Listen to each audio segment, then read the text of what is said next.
10 things I've learned about rail fanning. I've been at this whole rail fanning thing for, wow, almost 5 years now. It's only been 2 since I actually got really serious about it though, and in this duration I've learned a thing or two. Be sure to like and subscribe for more content just like this. Number 10. Catching trains is hard. Now this is highly dependent on where you live, how far you are from the tracks, and whether or not you have transportation to get there. But generally speaking, it's pretty hard to actually see a train. Spend 2-3 hours by the tracks, there's a pretty good chance you won't see anything, even on a line with higher traffic. And there are tools and people you can find to make the whole thing a little easier, but it doesn't necessarily mean you'll actually see something every time you're trackside. As of scripting this, I haven't seen one train in 5 days. Heck, and that was the only train I've seen all year. I've got ATCS, a scanner on the wall, and different people willing to let me know if something's coming, but there just hasn't been anything, at least not during the day. Little dead stretches like this can happen all the time, and it can be pretty frustrating. Number 9. Good power is disappearing fast. I hate thinking about it, I hate saying it, and I hate the reality of it. But it's true, and it's a very sad reality all rail fans are living in. BNSF runs one daily mixed freight up and down my line, the Northtown to Superior and the Superior to Northtown. Just up until, I'll say, about 5 to 6 months ago, power like this wasn't at all uncommon.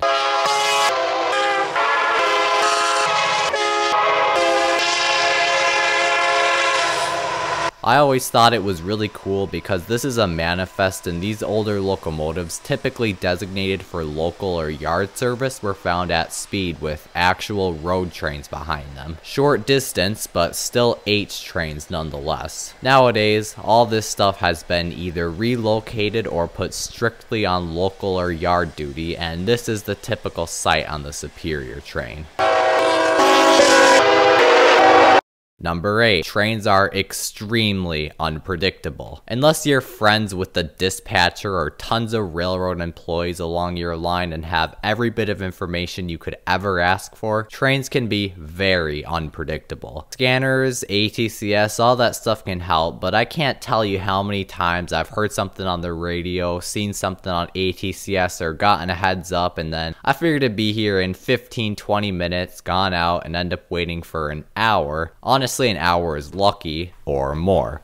Number 7. You can't always trust the scanner. Now, believe it or not, there's actually a lot this little thing can do to deceive you. Now, it's pretty reliable most of the time, but let's look at a few examples, okay? So there was a recent time when the dispatcher asked the crew of a northbound grain to clear up their warrant in Sandstone, 15 miles south of my usual location. It'll be perfect timing if I go out right once I hear them clear up there, I thought. So I'm waiting to hear something, then after about 12 minutes, I finally hear them clear up.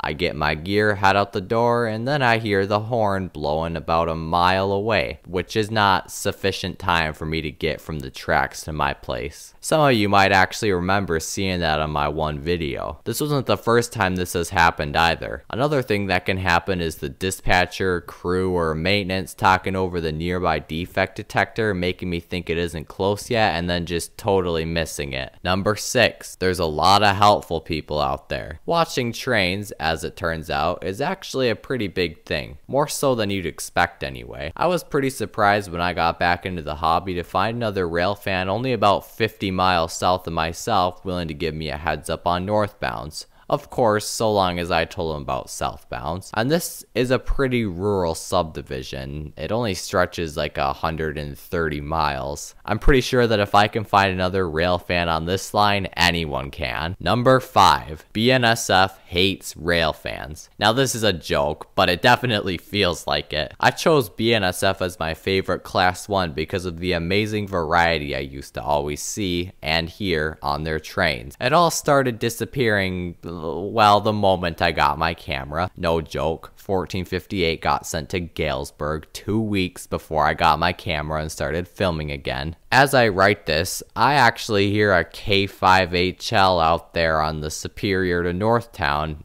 After dark, of course. BNSF now reminds me of, well, any other class 1. I still like them best though because the orange with the BNSF writing looks so nice from H1 to H4, Overall, they just have the best paint scheme, but still, you used to catch a greenie or two every once in a while, and the occasional bonnet just a couple years ago. You still can, it's just not as easy as it used to be. Number 4. It's a great way to spend some extra time outdoors. You know, what do you do right when you get some free time? Yep, that's what I thought. When you're a rail fan, however, you might find yourself doing this in your free time. I mean, at least you were outside, right? Seriously though, any time spent touching grass and breathing fresh air is so much better than the alternative. And I assure you that as a rail fan, you can expect to do a lot more of those two things. Well, unless you're the type who sits in their car. But those don't count as actual rail fans. Number 3. It's great practice for videography and photography. I've been into taking pictures and videos for as long as I can remember. Honestly, trains are the best thing I've found as a subject for both. There's all sorts of different locations and structures you can visit. The opportunities are almost endless, granted you have a means of transportation. Taking videos of trains is the perfect opportunity to combine my interest in big metal things and filmmaking. I'm a big fan of photography as well, but I do that more on the side, at least for now. Another thing trains have brought me into is drones. It's pretty fun following trains with a little flying camera. Number 2, it's a nice, easily accessible hobby for almost anybody. A lot of hobbies cost a lot of money. And while I have put, well, a little more money into this hobby than I probably should have, you honestly don't really need anything more than, well, your eyes.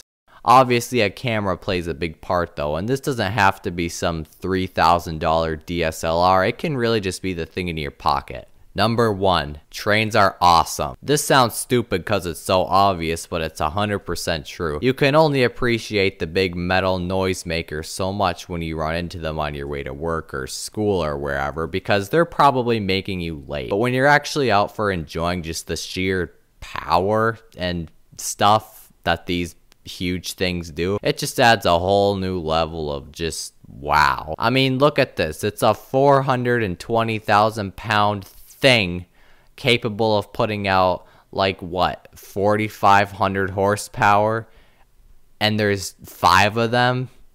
Seriously, if you show this to someone in the Middle Ages, you'd probably get burnt at the stake. In all seriousness though, trains are pretty neat.